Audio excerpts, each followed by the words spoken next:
want to talk to you today about 20 ways to prepare for hard times.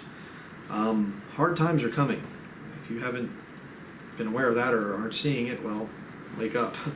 I'm going to show you different things that I've learned over the years from a lot of years of study and going to third world countries and seeing some poor areas, seeing rich areas. I've seen a lot of different things.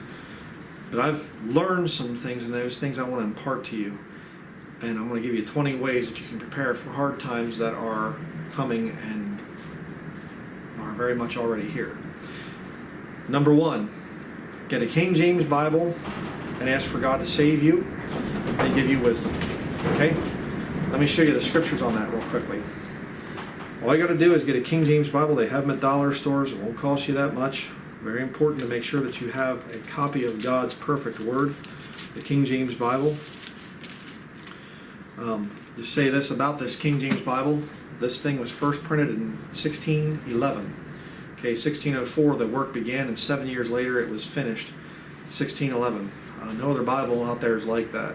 Okay, the new versions say, well, they're just updating. So no, they're not. They're from a different, entirely different Greek text. They come from the Vatican. You can get into the whole thing, study it. But there's a reason that this book is the most printed book in the history of man. Okay, 400 plus years and it's still printed and published, and people still live by this book. There's a reason for that. You would do well to read it. Romans chapter 10 verses 9 through 13 says that if thou shalt confess with thy mouth the Lord Jesus, and shalt believe in thine heart that God hath raised him from the dead, thou shalt be saved. For with the heart man believeth unto righteousness, and with the mouth confession is made unto salvation. For the Scripture saith, whosoever believeth on him shall not be ashamed. For there is no difference between the Jew and the Greek, for the same Lord over all is rich unto all that call upon him. For whosoever shall call upon the name of the Lord shall be saved. You say, I'm not ready for this religious, I didn't tell you religion. I'm not ready to go to church. I didn't tell you that. Nobody went to church in here. Okay, the church is the people. It's not a building. And you don't have to give 10% tithe and whatever else. That stuff is all man-made. All right, read the King James Bible. You'll see what I'm talking about. Very important to understand that God can save you. Now, you might not be ready for that. Maybe you still think that there's still hope for the future and whatever else, and you're going to hold out for a while. But you're going to get to a point in time when you're going to have to call out to the Lord to save you. Okay? And there's a lot more to the thing of salvation as far as looking at the Scriptures, going through what the Bible teaches. You can watch our salvation message or some of the other sermons I've done on that issue. But you need to be saved. Make sure that you're saved. God needs to be there to protect you. Okay? So what about the thing of God giving you wisdom? James chapter 1. The book of James. Also a very important thing to understand here. James chapter 1 and verse 5. If any of you lack wisdom, let him ask of God, that giveth to all men liberally, and upbraideth not, and it shall be given him. If you want to have wisdom for what's coming and what's going on in the world and what you should do and whatever else, ways to prepare yourself for these hard times, you need to ask God. Again, go to your Creator. Don't go to the experts and whatever else, and Wall Street and New York Times and whatever else, and the big Fox News reports and this. You need to ask God. Okay, that's the most important thing. That's why I put it number one in this list. You need to get a personal relationship with Jesus Christ. He is God. Right? Please understand that. Again, you can do all the research, do all the study into this thing. You'll see I'm telling you the truth. King James Bible. That's responsibility number one. Number two, you need to get out of debt. Okay? Very important. Make sure that you are not in debt with what is coming to this world. The whole system of borrowing money and credit and all this other stuff, and the little paper money, funny money and things, and credit cards and whatever, it's all coming to an end. You say, what about gold and silver? That too. Okay? It's being manipulated right now. It's going to be manipulated in the future. All right? But debt, if you're in debt, you are a slave. You are a servant, the Bible says. Okay? Very important you understand that. You say, well, I reject the Bible. Okay, then just think about it from just a logical perspective. If you owe somebody money, are you free? No. You are that person's servant. They own you, in a sense. Okay, I can go do whatever. Yeah, but you're still going to have to pay that debt back. You see? You need to get out of debt. Okay, that's one of the most important things that you can do in economically hard times. Right? If you are free from debt, then you are free to go out and do what you need to do. All right? Very simple thing to think about here. If you can't afford it, then don't buy it. Save up your money. Learn to save up your money to buy those things that you need. You say, well, I can use a credit card. Then you're in debt. Well, I can get a mortgage. Then you're in debt. I can go get a car loan. Then you're in debt. And you're a servant to that person who gave you the money. Get out of debt. Point number 3, learn to work with your hands. That's another thing that's very important when things get hard times. You can always fall back on hand skills. A lot of the old timers, you read stories about people back many years ago, they didn't just have one job. Farmers would work as loggers in the wintertime. They could sell things and make things. They'd make furniture. They'd do blacksmithing. They'd do a lot of different things, a lot of different hand skills. Learn to use chainsaws. Learn to use something like this. Building, in other words. Can you swing a hammer? Can you use a saw? Can you fix vehicles? Things like that. Learn to do things with your hands. Okay? Let me show you what the Bible has to say about this. 1 Thessalonians chapter 4, verse 11 and 12. The Bible is very strong in support of you learning to work with your hands. 1 Thessalonians chapter 4, verse 11. And that ye study to be quiet and to do your own business, and to work with your own hands, as we commanded you, that ye may walk honestly toward them that are without, and that ye may have lack of nothing. Wouldn't it be nice to say, I have lack of nothing? Well, you can do that if you have skills with your hands, because you create your own job. So it doesn't matter what's going on with the economy or whatever else, unemployment and things. You have a lot of hand skills. You can cut down trees when there's storms. You can go and you can repair somebody's place with your hammer and nails. You can fix somebody's car. You can, whatever. Learn to work with your hands. Very important. Number 4, buy good natural fiber clothing. The Bible calls it raiment. I'll show you an example here. This is a wool coat, very, very warm, a Filson coat. You can see it up in here. Right there, you can see the Filson. This coat, brand new, would be about $750. I got it used on eBay. Didn't even pay anywhere close to that. Very, very cheap. Here we have a pure wool sweater for the wintertime. Less than $5 at a Goodwill store. All right. Again, here we have the warmest type of coat that you can get for winter. A shearling coat. It's the sheep, the leather from the sheep on the outside, and on the inside it's the wool. Okay. Warm as you can get. This coat probably would be about a $2,000 coat. I got it really cheap on eBay. Okay. Not even close to that price. I'm not going to spend $2,000 on a coat. But the whole point I'm trying to make is, people have gotten away from the thing of wearing winter clothing, and it just boggles my mind. I see people out in sub-zero temperatures here in northern Maine, and they're wearing some kind of a light little thin jacket. Why? Well, because they're living in an artificially created environment in their home with their thermostat set at 72 degrees. So you just stay warm all the time in there.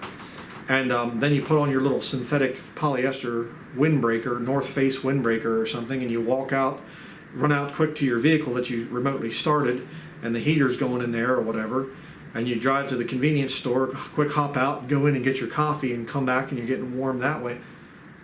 That's very foolish. Why? Hard times come, what are you going to do? You can't afford the oil heat in your home. You can put on a coat like this and sit in your home and have just a small little heat lamp or just a little heater down by your feet, and you don't even need to warm up the room. You say, well, that's ridiculous. Hard times, remember? Look at people in the past. Look at the people in the breadlines, the Depression and things. They're wearing heavy coats. Most of them were wool. Big heavy coat like that. Again, understand the difference between natural fibers like cotton, linen, wool, silk, those types of things that breathe. that are going to regulate your body temperature. And then you take the acrylics, the polyesters and things like that. Those things there are made out of plastic, oil-based. We'll put a plastic bag over you and see how, it regulates your body temperature. It doesn't. You're going to get very hot. You're going to get very sweaty. All right. Things that are not natural fiber, I don't wear. All right. But it's very important to understand the thing of natural fiber and wearing, spending your money in areas like that. I'll show you again what the Bible says. Whether or not you believe in the Bible doesn't matter. It's just a matter of common sense. Times get bad, you're going to need some good clothing. 1 Timothy chapter 6, verses, let me see here, verse 8. Having food and raiment, let us be there with content. Is that the sign of somebody in hard times? Yes. Food and the clothing on your back, be content with that. Well, if you can start out there, then other things won't seem as bad. You say, well, hey, I have some food in my stomach and I have some good clothing on. Again, this is a cotton shirt here, and this is a wool vest right here. And it regulates my body temperature quite nicely. I don't have to worry about going outside and my vehicle won't start or whatever else. I'm going to freeze to death now, or I got to quick get on my cell phone or something and get help here quickly, and I'm freezing until they get... No. I put on my winter clothes. I can go outside. I don't even need to have heat in my vehicle. It's pretty nice. And I want you to think about something else too, if you're a Christian, and that is the fact that Jesus was homeless. Son of Man hath not where to lay his head. He didn't have a home when he was out doing his ministry, and yet the soldiers cast lots for his garments. Let me show you that. Matthew chapter 27. People had different priorities in the past. People were a lot smarter. Matthew chapter 27.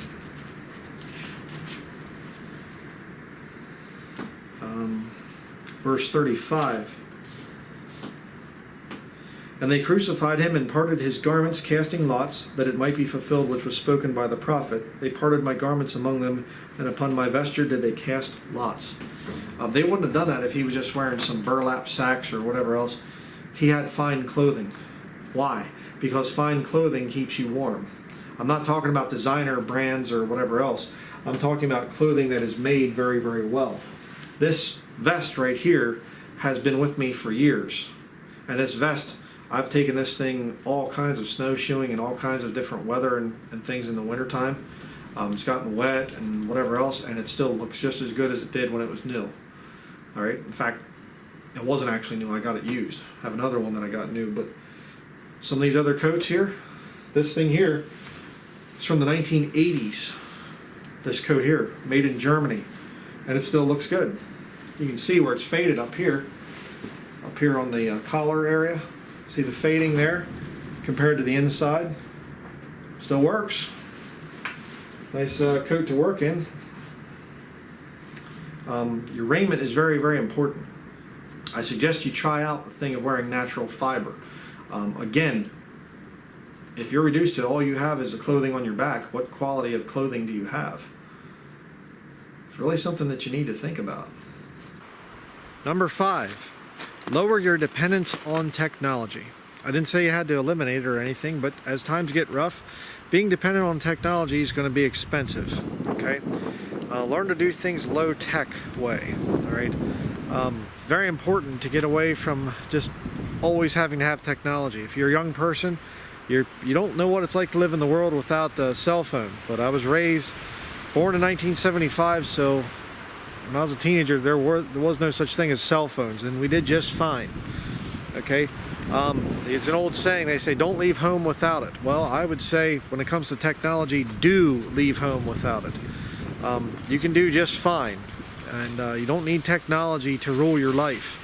Okay. There's somebody coming along here. He doesn't have technology, but do learn to not be as technology dependent.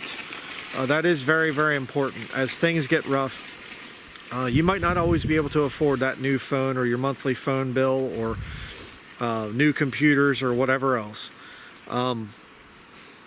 Just please think about that, okay? Point number 6, ask for the old paths. Also a very important thing. Jeremiah chapter 6 verse 16 in the King James Bible says, "Thus saith the Lord, stand ye in the ways and see, and ask for the old paths, where is the good way, and walk therein, and ye shall find rest for your souls. But they said, we will not walk therein." Most Americans are not interested in the old ways. They don't care about antiques. They don't care about how did people do things in the past. And that's why we're in the trouble that we're in. The old saying goes, the only thing that men learn from history is that men don't learn from history. A lot of truth to that. Okay? When you ask for the old paths, you'll see that there's a lot of wisdom that has been lost. People were not as dependent as we are today. Again, ask for the old paths. Think about something. What are the basic requirements that you have in your life? You say, well, I have to have electricity, I have to have flush toilets, I have to have all these different things. Did people have those 100 years ago, 200 years ago, 300 years ago? Again, we're talking about when times get rough here. Times are good and whatever else, well, sure, you can have whatever you feel like having. You want to waste your life away doing whatever. Doesn't matter. But when times get rough, ask for the old paths. When God's judgment starts to hit a nation and that nation starts to fall apart, their critical infrastructure falls apart, what do? You ask for the old paths. You say, what did people do in the past? How did people survive the first Great Depression? You see? You don't just say, well, you know, scared rabbit syndrome. You just kind of hunker down and you say, everything's going to be okay. Everything's going to be okay. The government will take care of me. Everything will be fine. No, you don't do that. Ask for the old paths, where is the good way, and walk therein, and ye shall find rest for your souls.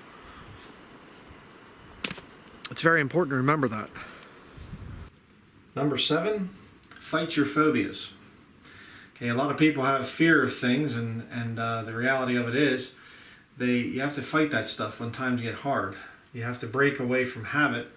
If you're forced into doing certain things because you've always done it that way, well, maybe you need to think about some new alternatives, some different ways that you can save money and live a much better life. Number 1 thing that you need a phobia that you need to fight is the thing of thinking that you need to have a shower every day. Okay, people didn't do that in the past. It's when you get right down to it, if you're using a lot of the toxic soap and shampoo, it's actually not even good for your body. Even if you're using good ways to bathe, it's still not real good to be showering and bathing every single day. And what is the point of showering and bathing every single day? You say, well, to get rid of sweat. Well, what is sweat? Sweat is toxicity that's leaving the body. That's what it is. Well, if you clean up your diet and you get plenty of exercise and whatever else, you get your nutrition in good shape, your sweat's not going to stink as bad, meaning you don't need to shower as much. Okay, I'm not talking about going full-on Amish here and showering once or twice a month or something. No, I'm not talking about that. I'm just simply saying, what did people do before the advent of showers? I mean, are you aware that a lot of people didn't even have showers in the 1950s living out in the country here in America? People took what's called a standing shower, where you just basically take a washcloth, some warm water, some little bit of soap. Don't use much because it's harder to get it off. And you clean the areas that need to be cleaned. And then you take that washcloth and you rinse it off and you put clean water on there and you rinse those areas off, much like you do your hands. Okay? Not really that difficult. Another phobia that you need to fight against when hard times come is the thing of, you have to wash your clothes every time you wear them. Fight against that. Fight the temptation to say, well, I wore this shirt and it doesn't really smell bad or anything, but I wore it, so I have to wash it. Lower your dependence on things like that. Again, when times get rough, times are good or whatever else, well, just do whatever you want. But if times get rough, think about it. Drive older vehicles, another point. A lot of people are spending almost a mortgage amount of money, monthly payment, equal to a mortgage, in other words, for a vehicle, an auto loan. And I've heard of people paying $700-800 and up for a automobile. Now that's crazy. There's plenty of older vehicles out there that you can drive, and they're fine. Yeah, they might break down or something, whatever else, but learn how to fix them. Okay? Again, what are ways that you can save money when things get really rough? You don't have to have that brand new vehicle. Okay? Another one is live tiny. A lot of people will actually take an old school bus like this thing and fix it up into a tiny home. We can't because we're in northern Maine and the ceiling height's not high enough for somebody of my size. But this entire old bus in running condition, I drove it around, it's $2,800. Okay? You can buy all sorts of other things and convert it into a tiny house. Again, if you're drowning with some kind of big mortgage or whatever else, move. Get out of that situation. You can buy relatively inexpensive land and you can park things on it, or you can stay at a relative's place, get a tiny house and stay there. Don't be a burden on them and whatever else. But study it. Look into it. Again, I can't tell you everything to do yourself. Look into the tiny home movement. All right, you can get rid of a lot of your stuff that you have that you just simply don't need. We've gotten rid of a lot of things ourselves. We're still doing it. And you can live very, very affordably, in fact, debt-free, by going tiny. Another thing to think about. Another good one is secondhand stores and garage sales. Again, a large majority of the clothing that we wear is secondhand. I don't buy everything brand new. This vest right here is a Filson vest I bought on eBay, about maybe half the price of a brand new one. The whole point is, don't be ashamed to wear secondhand clothing. If you can find some good secondhand clothing stores in your area, go shop there. You might be surprised what you can find. A lot of times people will give away really expensive clothing and you can get it for very cheap. Garage sales are also another good one. You can get a lot of good stuff at garage sales. Shop around. Especially as times get worse, people are going to be willing to sell more stuff that you can use. Another one that you can do the research on for your area is eating weeds and wild foods. Okay, when I say weeds, I mean dandelion greens. Dandelion greens, make sure that they're not sprayed with glyphosate, Roundup in other words, but dandelions are actually extremely healthy, and yet they're considered by most people to be a weed. And you can look into plantain, and you can look into yarrow, and you can look into, there's so many things out there that people consider weeds, fireweed, and there's so many medicinal properties to them, and they're edible and actually quite healthy. Wild edibles, I'm a big proponent of that. I've been eating wild edibles since I was a boy. Wild raspberries, wild strawberries, wild cherries, you go down through the list. They don't get as big as the stuff in the store because the stuff in the store is man-made. It's hybridized to get big and appeal to the customer. But there's wild apples up here in northern Maine just everywhere, and almost nobody eats them because they don't look as pretty as the stuff at the store. Genetically modified apples at the store. Learn about wild edibles in your area. Again, I read a story actually of a man who had a grandmother that was in the Holocaust, and she was in one of the death camps, and she said that when the soldiers weren't looking, when the guards weren't looking, she knew what wild edibles were out there while they were out forced labor and whatever else, and she would grab some and eat them quickly while the soldiers weren't looking, and she survived. She got through those death camps, where most people just look and, well, that's a weed, I can't eat that. Learn about what God grows out in nature. Okay, that's also very important. The next two are very controversial. Dumpster diving. Okay, don't do it illegally. But if there's an area there that they don't mind you going through the dumpster or whatever else, I'm not talking about just throwing out garbage as in food waste and whatever else, but there's a whole lot you can look into on dumpster diving. I had an older brother that used to do that when they lived in northern Montana, and people would actually take things that they just didn't want and they didn't want to take it to a secondhand store, and they would just take it down and they'd put it near the dumpster. And again, most people had too much pride to go down and say that old chair is actually in nice shape, it doesn't smell bad, it's not stained. They still have a chair, last time I talked to them, that they got from a dumpster, sitting beside the dumpster. Again, look into that whole thing. If times get bad, You see, you can get a lot of stuff. I know down in New Hampshire, I've heard actually that they actually have a little place beside the dumpsters, the town dumpsters, where people can bring and put free things there, things that they don't want anymore that they would have thrown into the dumpster, but somebody else might be able to use it. Some really neat ideas with that. Toilet paper alternatives. Well, I don't know about where you live, but where I live, the toilet paper has been cleaned out of the stores because of the panic created by television.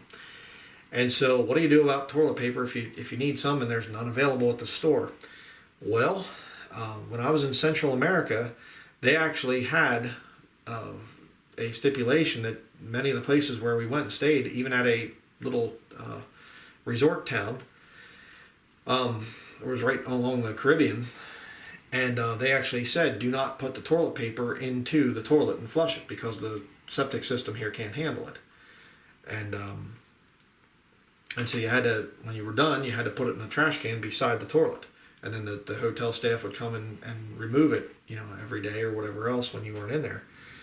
And, again, a lot of this stuff is just facts of life in other countries. We take it for granted that there's always going to be toilet paper on the shelf. But look into toilet paper alternatives. Okay, you can take a wet paper towel, and not soaking wet, but a damp paper towel, and it's bigger and it's stronger, so you can use part of it, fold it, use another part of it, and fold it. You can do that maybe 3 or 4 times instead of using, that many pieces of toilet paper. I've known people, ex-military types and whatever else, that are into survivalism type of things, and they'll go on these backpacking adventures, and they'll use a cloth, a piece of cotton, an old t-shirt or whatever else, and you do your business, and when you're done, wash it off in the stream, let it dry. You say, well, that's terrible. Then go without toilet paper. You know what I'm saying? Number 8, stop going out to eat for any reason. A lot of people are probably going to disagree with me on this one and say, well, there's times it's okay and whatever. Remember, we're talking about when things get hard, when times get rough. You would do well to just stay away from any kind of restaurant or thing like that. Again, my opinion. You can take it or leave it, whatever. I'm just giving you some advice. A lot of people say, how do I get out of debt? Well, a good way is to make your food yourself. Okay, if you have a special occasion, a birthday or anniversary or something like that, then buy special food. That way you get the tip, the one that makes it. Okay, the thank you from the loved one that you're making it for. Again, you can go out and you can spend a night on the town or whatever else, and we're going to have a good time going out to eat. You can have a really good time staying at home and cooking. Okay, making a special recipe or whatever else. Again, get some paper-based recipe books and make something special. That's what people did in the past. This thing of we got to go out to eat and whatever else. I worked in restaurants for a few years as a teenager.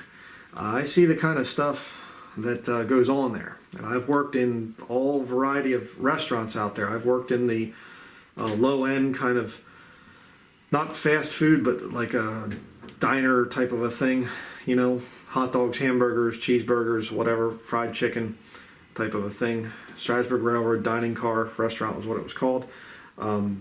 They had a classy dining, experience on the train itself. I worked as a cook in that, and I also worked at a very expensive, sort of a 5-star, eatery type of place with filet mignon and the French cuisine and all the other stuff. I've worked in a lot of different types of restaurants there, in other words, and none of them were real clean.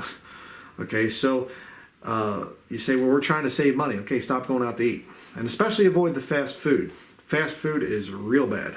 Okay, if you want to be able to save money on food, there's a lot of different things that you can get that are cheap, very low cost. Again, Depression era cooking, people ate a lot of oatmeal. People would eat a lot of pasta, depending on where they were at, the availability of those things and how cheap they were or whatever.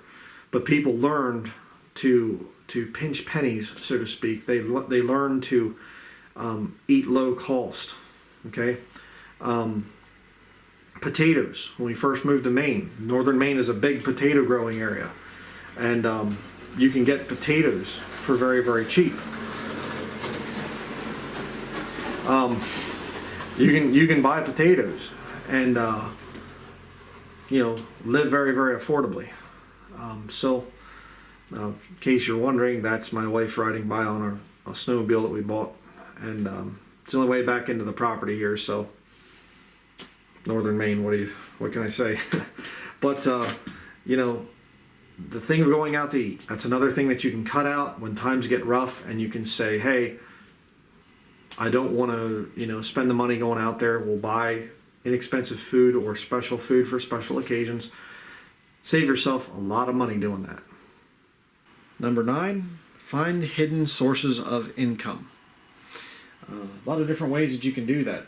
One thing that you can do is scrap metal. Okay, there's always somebody out there throwing away some kind of a big metal appliance or whatever else. And I've met a lot of guys that actually make their living with scrap metal. A lot of work, but you can actually do okay with it. You have magnetic and non-magnetic materials and things, of course. And the market will fluctuate between, what is steel worth today, what is steel worth tomorrow. The big metal, the most valuable metal in the scrap world is going to be copper.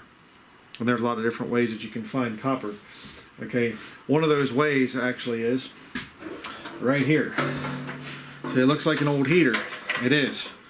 It doesn't work anymore. You say, well, then just take it out and put it out to the trash and throw it away. Hold on. This wire right here that doesn't work in this appliance anymore, there's pure copper wire in this. 0.999 copper wire. Okay? And I had a buddy that worked at a hardware store for a while, and people would bring in old appliances, and they'd call it a policy A, and they'd write it off on their taxes or whatever, and then they'd take the thing out back and throw it in the dumpster. And he got into the habit of just having an old pair of wire cutters, and he would just go chop the wire off for me, and he'd bring me a whole box of scrap wire like this. It's great. This is one of my heaters I used to have down in our basement, and it stopped working. Tried to fix it and whatever else, and it does not work anymore. So I'm going to take this thing apart. There are screws in this thing, like that one, that can be taken apart, added to my collection of screws, and that copper wire. And you take the copper out of this plastic casing off of there. That copper wire is worth a pretty good amount of money. It's worth, I think, right around just under $3 or something right now, but that can go up quite a bit. And the point is, it doesn't cost you anything. Instead of throwing this out and letting it go to some landfill someplace, scrap the copper wire. It's free income. Takes a little bit of your time. Another thing that you can do that is also something that is just there, and most people don't understand it, is right here. This versus that. You say, well, they're 2 pennies, aren't they? To the uninitiated. Okay, if you don't know about coins, that's why I'm saying uninitiated. It doesn't have anything to do with the occult. But this one here is a 1978. This one is a 2015. You say, what's the difference? This one's almost pure copper. This one is just almost copper paint over top of zinc, if I remember correctly. These are not worth very much money. 1982 and older pennies are worth actually more than their face value. Again, you're not going to make a huge amount of money. Well, if things get really, really rough, something like this is smart to do. And if you get pennies in your change, why not just separate out the older pennies? You see? These older ones are worth more money. Again, you're dealing with copper. And if the economy totally falls apart and America totally crumbles as a nation, wouldn't you like to have a bunch of copper pennies around? Copper is always going to be worth something. It is a semi-precious metal. And it doesn't cost you anything to collect pre-1982 pennies. 1982 they changed, by the way. About halfway through the year or so, they started to make the pennies this way with the zinc. So these weigh just over 3 grams, and these weigh like 2.5 grams, if I remember correctly. If you have a little gram scale, you can tell the difference. Okay, so 1982, it did transition there from pure copper, nearly pure copper, to this over here. Another thing that you can do is look for 1964 or older dimes and quarters. Now, there's very few in circulation anymore, but you might find one. I went to a post office the one time and I got change and it included a dime, and I was walking out, looked down at my hands, And there's this dime, and I thought, that's weird. Didn't even register in my mind, until just a few minutes later. I thought, wait a second, that's a Mercury dime from the early 1900s. That dime at the time was worth just about $2. It's silver, 90% silver. So if you can find a quarter or a dime that is older than 1964, again, if you get it in your change, you're doing really good. $50 and things too, you can get into some of that stuff. Look up the thing of coins of different value. Another way that just keep an eye out and you can make some money. And there are coin collectors, by the way, that will pay extra for a good roll of pre-1982 copper pennies if things get rough. Remember, another thing that you can do is eBay and Etsy. You can make things and sell things on eBay or Etsy. Again, I have done that over the years, sold things on eBay. Haven't done Etsy yet. We have an account, but there's a lot of things that you can do. If you can make things with your hands, again, listening to what I've been saying, buy tools. If you're a woman, buy knitting needles, crochet hooks, get into other types of things, whatever, and you can sell that stuff on Etsy. It's more of a, place to sell artwork and whatever else, things that you make with your hands. Firewood, another thing that you can do that I've done over the years. You can, if you have the land, you can saw and split firewood, and you can sell it and get decent money for it. Years ago, I used to do it, and it was about $130 a cord, and I could do a cord a day. So $130 a day, and there's no tax on it or anything else. You just put an ad in the paper, people come, they buy the firewood. Make sure it's seasoned well. It's, sawed and split in the spring, and you sell it in the fall. In other words, it's had all summer to dry out. Don't sell them green firewood, just freshly cut. Unless they know that, and then you get less money for it. But that's another way that you can make money when things get bad. Okay? Another thing that you can do is deconstruction. Again, I've done that. Where people will have an old wooden deck on their property, or some people even get into the thing of deconstructing old houses, or whatever, and you can get a lot of good building material out of that. And there's people on YouTube I've seen that literally will build tiny houses or whatever else from old houses that were torn down, old barns that were torn down. You can get on Craigslist a lot of times and look in America here, Craigslist, and you can look and see, free barn lumber or free windows or free whatever. And you can, amass quite a good supply of building materials and build your own things from deconstruction. Very interesting. Another thing that you can do when things get bad is barter, trade things. Again, if you have skills, the more skills that you can develop, the more you can make things with your hands and be able to trade them. Look at the Great Depression. People that had a lot of different skills survived. The people in the cities that worked for Wall Street or whatever else, they were the ones that were jumping off the buildings and splattering on the pavement. Sorry to be graphic, but that's what they did. You can look that up. I'm not joking. Why? Well, because they had all their eggs in one basket, as the old saying goes.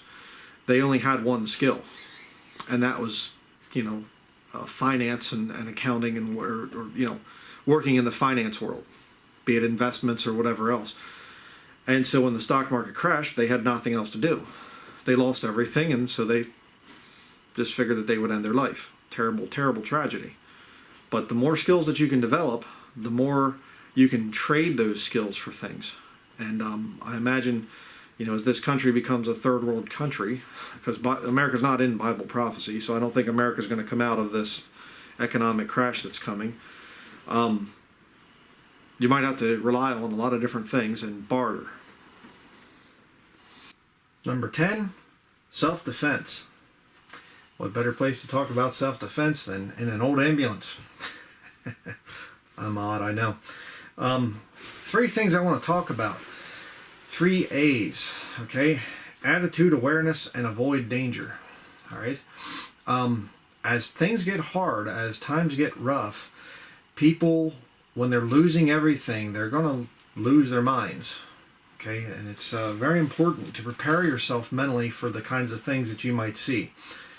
7 million people died of malnutrition as a result of the first Great Depression. And that's back when people were had their own food and garden and the whole deal, people are a lot more dependent now. Okay, it's going to be a bad situation. You have people that are on pharmaceutical drugs. They might not be getting their drugs. They're going to be going into withdrawal.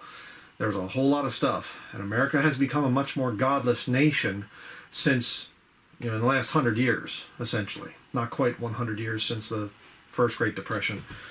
But as times get hard, people are going to start getting desperate. And that's why you have to think about self-defense. And I know that there are people out there that can't get guns, firearms. A lot of my viewers can't. I get that. But you have to mentally prepare yourself. Luke chapter 22, Jesus said to sell your garment and buy a sword. The Lord and the Bible is not against self-defense. It's against aggression, wars of aggression where you're going out and spreading Christianity with the sword. Totally wrong. But defending yourself, that's another issue entirely. As people get desperate, you might be called into a situation where you will have a violent confrontation with somebody. Okay? So the first thing is attitude. You're not looking for a fight. You're a Christian. You are conscious of people needing to be saved, people going to heaven or hell. And so you're going to want to avoid that. As far as avoid having to hurt somebody.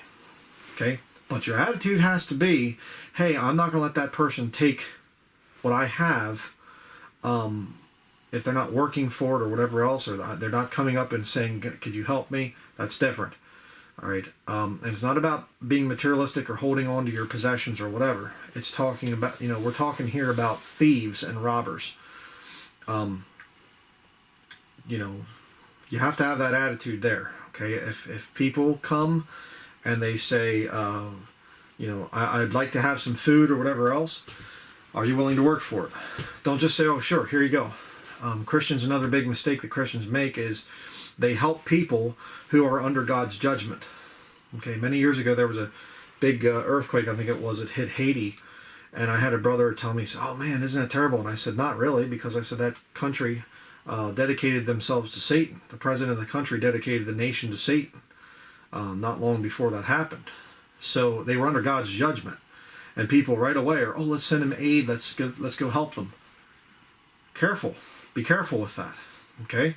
Your attitude should be one that, yes, I want to help people, I don't want to fight, but if you come and you try to take what I have to provide for my family, there's going to be a problem. And I will have to use force and deadly force if necessary.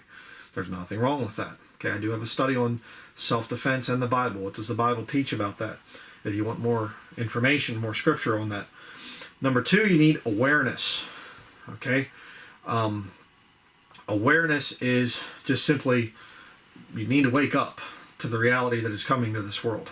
As times get bad, you need to say, okay, the prescription drug thing, there's people that are on opioids.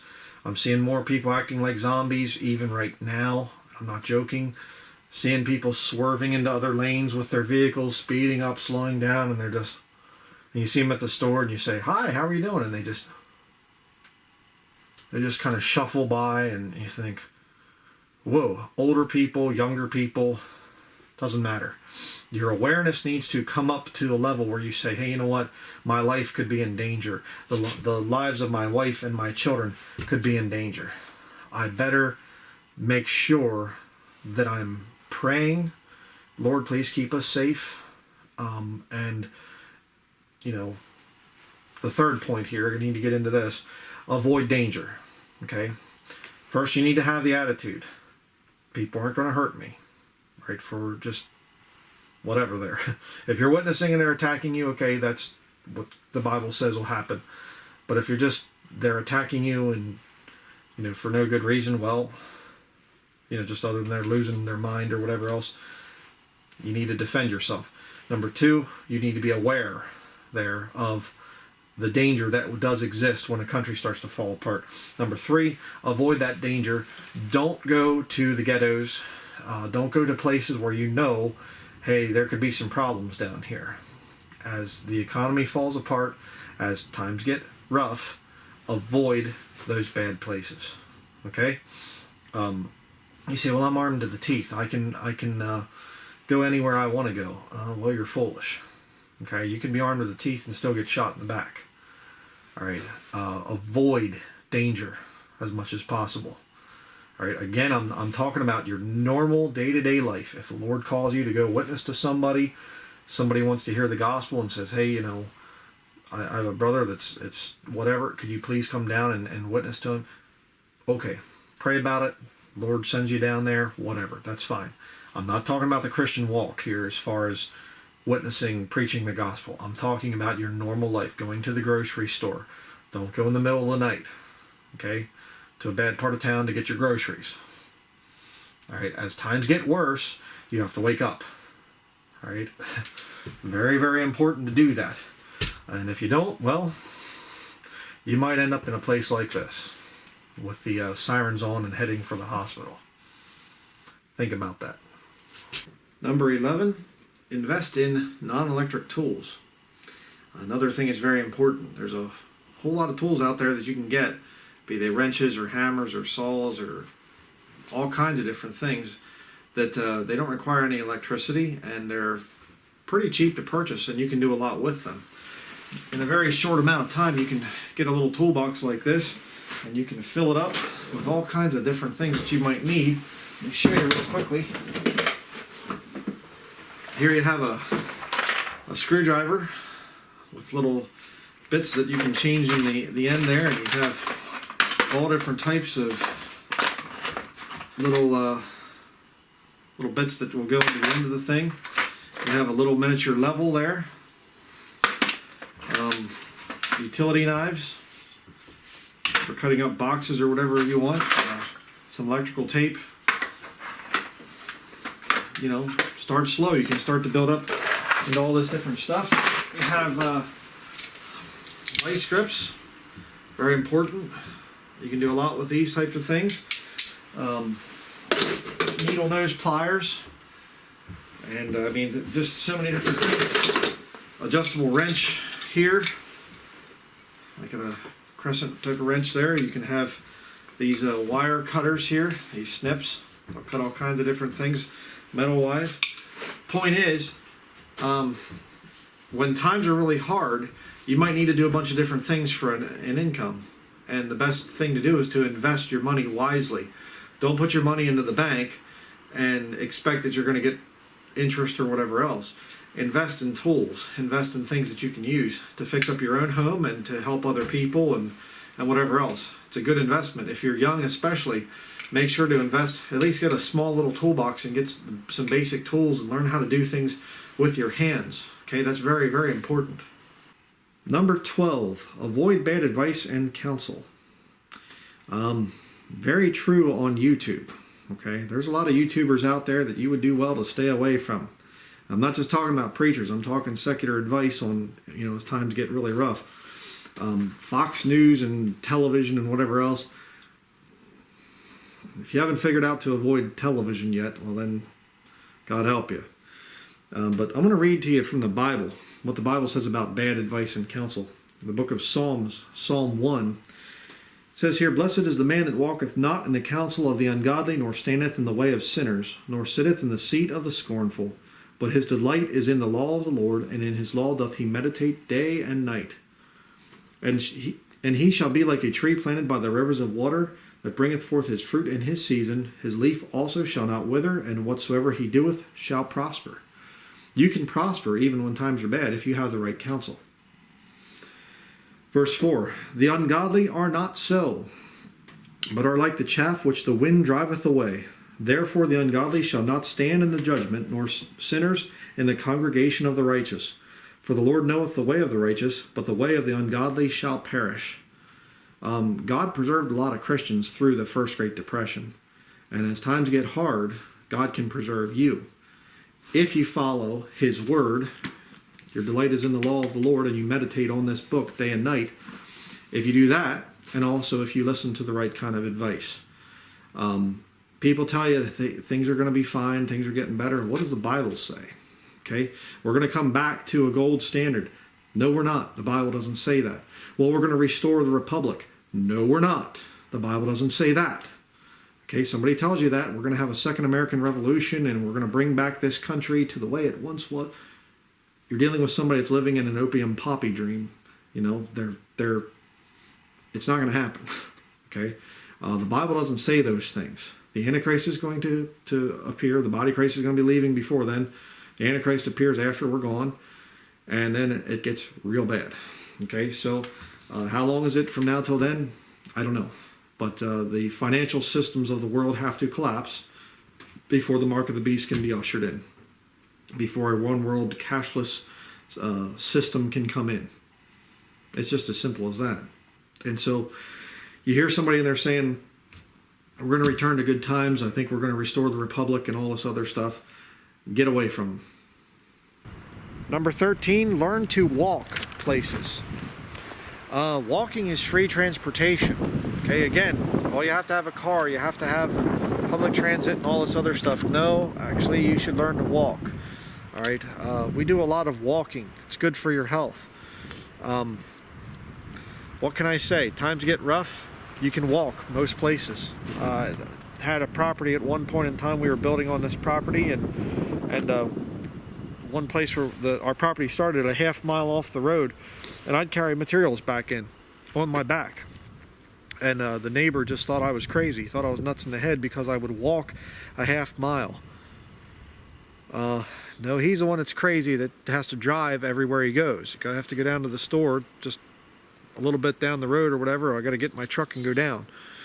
Learn to walk, okay? Walking is very, very important, and it's free. Come on, son.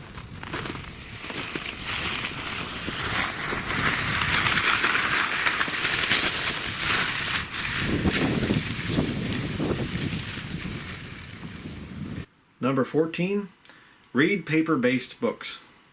Very important. There's a wealth of information out there that's available to you, and it's right here. All kinds of different books on a lot of different subjects and everything else. You can learn about almost anything from paper-based books, and they work every time the power goes out. They don't require anything. You can pick up a lot of these types of books for $1 or $2 if you go to used bookstores. You can collect a lot of information, a lot of wealth of knowledge from these books, and you can read them right up until the time you go to bed. You can even read them in bed, and they won't mess up your ability to sleep. They're not a blue screen like a Kindle or something like that. They always work. So times get hard and times get rough. Fall back to reading paper-based books for your entertainment and to educate yourself further so that you can have more skills to be able to make more money for those hard times. Number 15, get proper rest. Also, a thing that a lot of people don't think about. In hard times, you want to make sure that you have proper rest. The 3 most important things when it comes to your health: proper nutrition, eat the right foods as close to nature as possible. Proper nutrition, proper rest, proper exercise. You do those things, you'll be in good shape. Okay? But you say, well, I have a hard time getting to sleep at night. Okay, very simple formula. About 9:30 to 10 o'clock in there, I want you to just shut off computers. No computers, no cell phone, no television, no screen time. Okay? Get away from screens. The blue light that they put off and everything else makes your brain stay awake. Get away from that stuff. Now, what you can do is you can write first or read first. And when I say read, I don't mean Kindle. That's a screen again. You can read a paper-based book. Good suggestion there. But there are other ones as well that you can read. Something like that. Mountain Man Crafts and Skills, or you pick it. Whatever you want. A paper-based book. Read it. And then for a half hour, and then write for a half hour. Okay? Or you can say 15 minutes or something of each, or whatever. And then go to bed. And in about a week, you will be getting very, very deep sleep. If you have insomnia and things like that, I've seen this thing work with a lot of people. It worked with me. Used to be I'd have a terrible time of sleeping, and I sleep great now, for the most part. You need to have proper rest when times get hard. All right, very, very important. Number 16, be your own doctor. Also very important.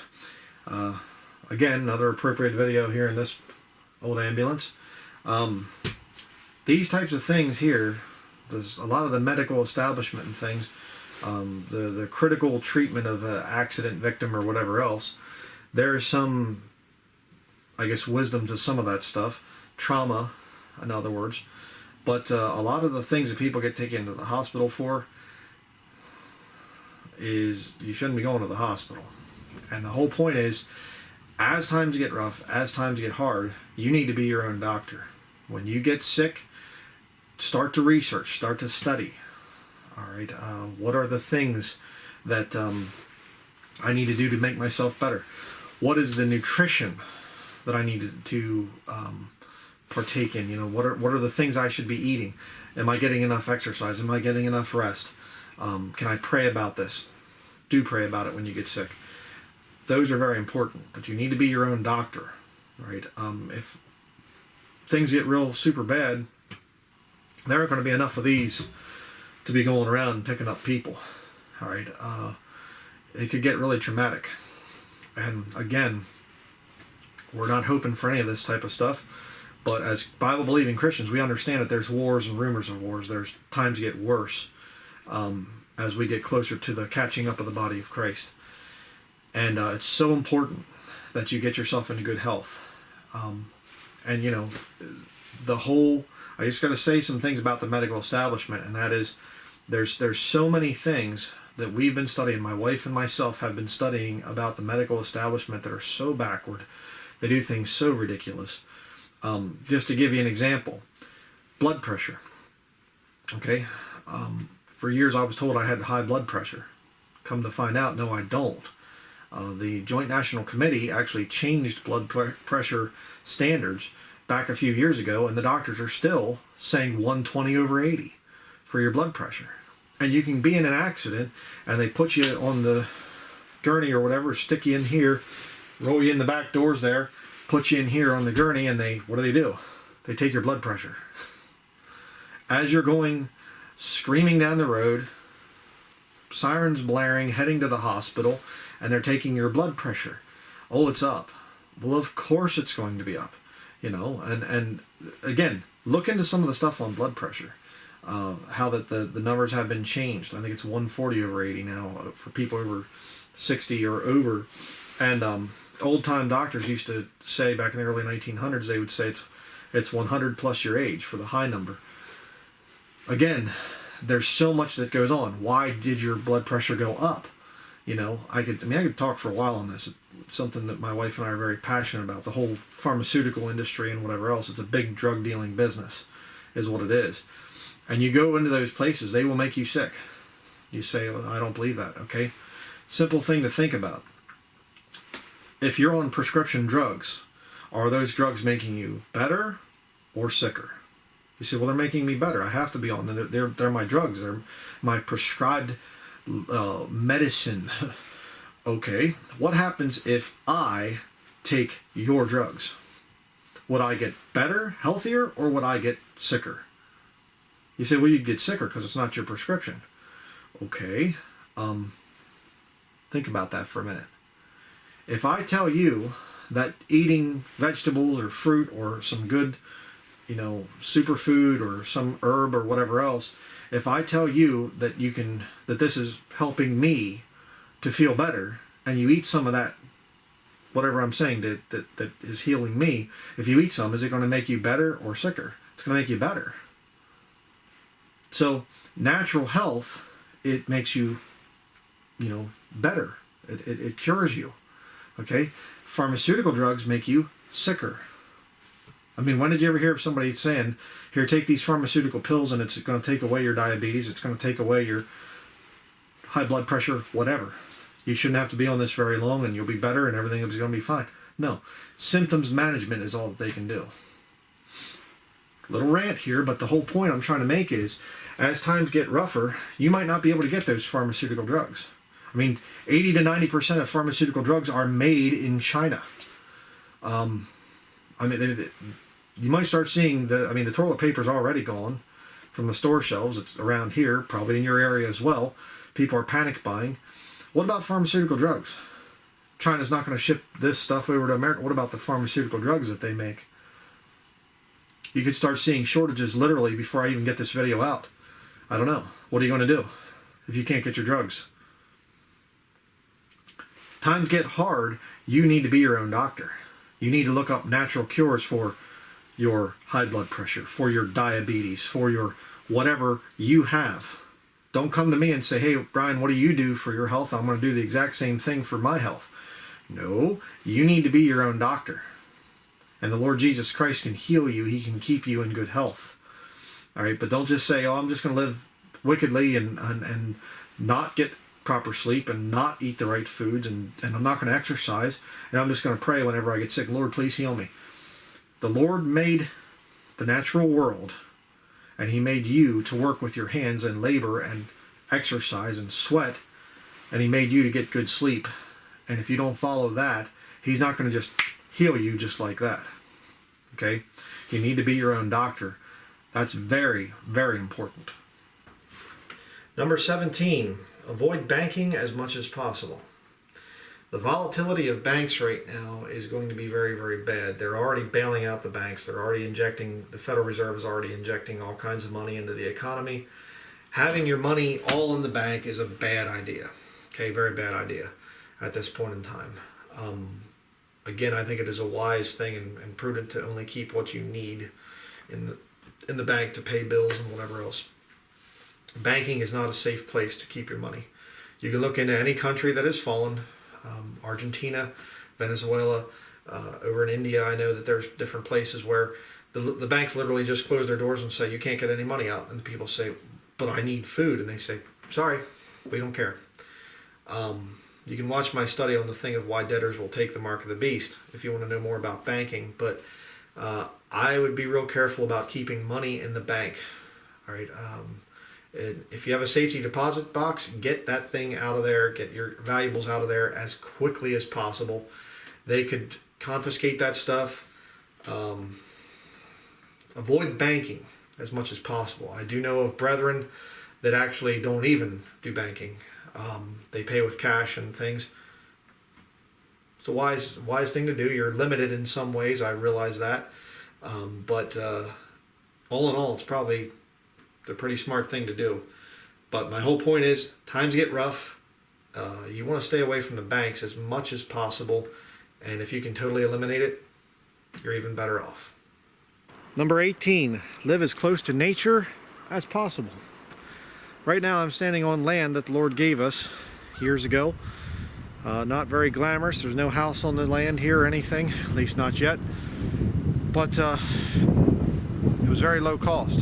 Again, times get rough. Start thinking low cost. Start thinking, what sacrifices can I make?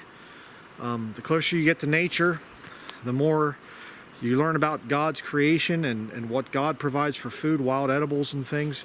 You can raise your own, grow your own, find your own food. You're going to be a lot better off. There were a lot of people in the first Great Depression. I literally heard of a story of she was a young girl at the time the Depression happened. She didn't even know what happened. She said her family was just business as usual, you know. And they didn't even know what it was like to starve in that time. The closer you can get to being out in God's creation, it's not expensive to live out here, by the way. It's a lot cheaper than living in town, a whole lot cheaper. People in town think you have to be rich to live out in the country. No, you don't. You need to learn to do things the old way, and as I've said in other points. But living as close to nature as possible. Oxygen right now is not a problem. Okay, I am not worried about air pollution right now. Plenty of trees around here that are making the air very, very fresh and smells great out here, and no electrical fields around or anything else. There's no electricity on our property other than solar power. But live as close to nature as possible. That's going to also be very, very important. Put you in a much stronger relationship with the Lord. I can testify to that. Number 19, learn navigation without GPS. Learn how to drive places using maps. Learn how to walk places using maps. Learn an area. Okay? The Lord blessed me with being raised in the country, And from the time I was a little boy, I would go out and explore the woods by myself, and it gave me a really keen sense of direction.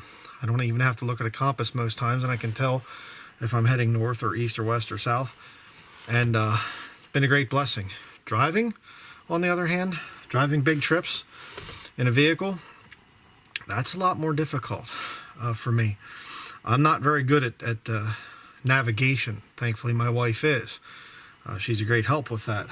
And we drive places and whatever else. And I can say to her, you know, where do I take the exit here, or where do I turn there, or whatever else. And she has it all printed out and gets me where I need to go. So another thing is very important there. Again, times get rough, times get hard. Things get really bad in your area. Can you get out of there if the internet's down? If your GPS system does not work anymore?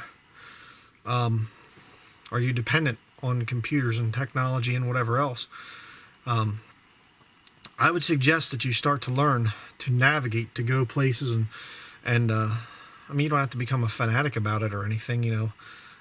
Get compasses and all kinds of, you know, stuff. Compasses are cheap. I mean, you can get one, but my point I'm trying to make is learn to get around without having to rely on computers and GPS systems.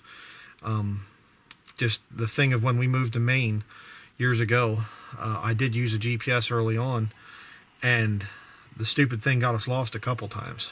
And finally, my wife was just stressed out about it, and she said, "Those things are stupid. I never was for it. You know, can I just please print out the instructions and I'll tell you where to turn and whatever else, I'll be your navigator." I said, "Well, yeah, we'll try it." And it was a lot less stressful, you know, was the, you know, her navigating. So it's something that you don't think about very much, but it is an important thing to be able to read a map and to be able to know how to get places and whatever else. Another very important skill to learn. And finally, number 20, develop Great Depression thinking. Okay, there was an old saying in the Great Depression era called "use it up, wear it out, make it do or do without." A lot of truth in that. You see here behind me, you say it looks like a bunch of junk. Well, actually this is from the Depression era. Right here behind me, all these little cabinets have things in them that my grandfather would keep. You can see some old cut nails there, old bolts, old screws, all kinds of old things. My grandfather went through the Great Depression. He was born in 1910, so he was a young man when the Great Depression was in full swing. And he learned that you keep things like this. And I can't tell you how many times these little drawers here have saved me from going to the hardware store or whatever. There's so much that you can do on your own if you just try. And you have to get into that mindset of saying, you know what, I'm not going to call up somebody to solve all my problems for me. I'm going to try to learn to fix this myself. And if I have something that's old that breaks down, take the bolts out of it, take the nuts out of it, the screws, the copper wire, like I said earlier. Very important to get into that mindset. Doesn't mean you have to be a pack rat and be hoard junk or whatever else. No, just be smart with it. Fix things. When times get hard, that's going to be very, very important for you. If you're a young couple looking to get married, or you are married or whatever else, learn to do a lot of things yourself. Okay? I pray you take heed to what I said in this video, because there are hard times on the way. If we're still going to be here for a while and the catching up doesn't happen, well, we're going to see some really hard times. We already are. It's already happening. So just some advice from a guy that's been studying this thing for a long time. Take it or leave it, whatever you want. Not going to disfellowship it with anybody if you don't agree with the video or something. Whatever, just some advice. So that's going to be it. Thank you for watching.